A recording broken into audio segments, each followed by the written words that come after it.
حضرت ادریس علیہ السلام نے ملک الموت فرمایا کہ میں موت کا مزہ چکھنا چاہتا ہوں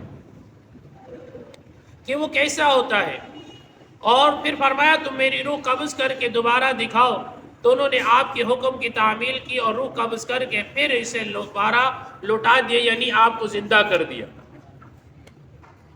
پھر آپ نے فرمایا مجھے جہنم دکھاؤ تاکہ خوف الہیہ اور زیادہ ہو جائے۔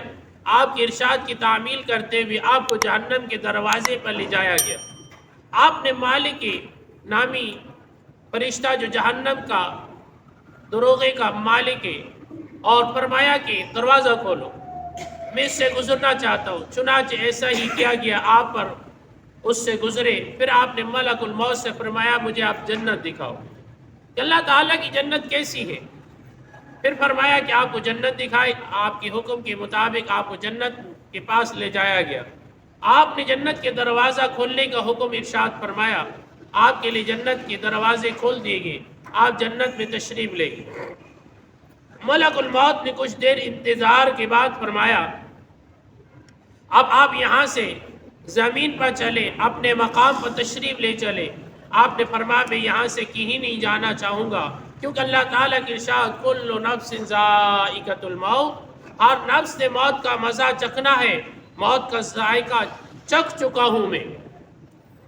پھر اللہ تعالیٰ نے جنت میں داخل ہونے کی یہ شرط لگائی ہے وَإِن مِّنكُمْ إِلَّا وَارِدُهَا، کہ ہر شخص کو جہنم پر گزرنا ہے، میں جہنم سے بھی گزر چکا ہوں۔ اب میں جنت میں داخل ہو چکا ہوں۔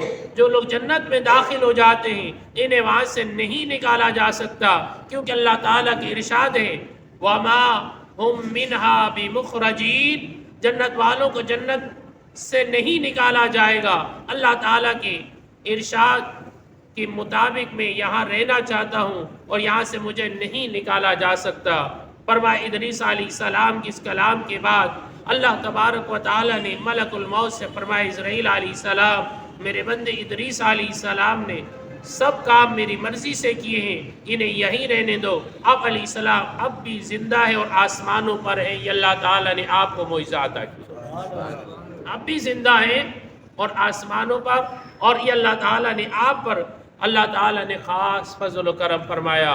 تو یہاں سے یہ بات واضح ہوتی ہے مسلمانوں، رب ذوالجلال کہ ہر فیصلے کی، ہر بات پر توکل و بھروسہ کرے، اللہ تبارک و تعالیٰ تمہیں ضائع نہیں فرمائے گا، کیونکہ اپنے رب پر اعتماد رکھیں گے، یقین رکھیں گے، اللہ تعالیٰ تمہارا حامی و ناصر ہوگا۔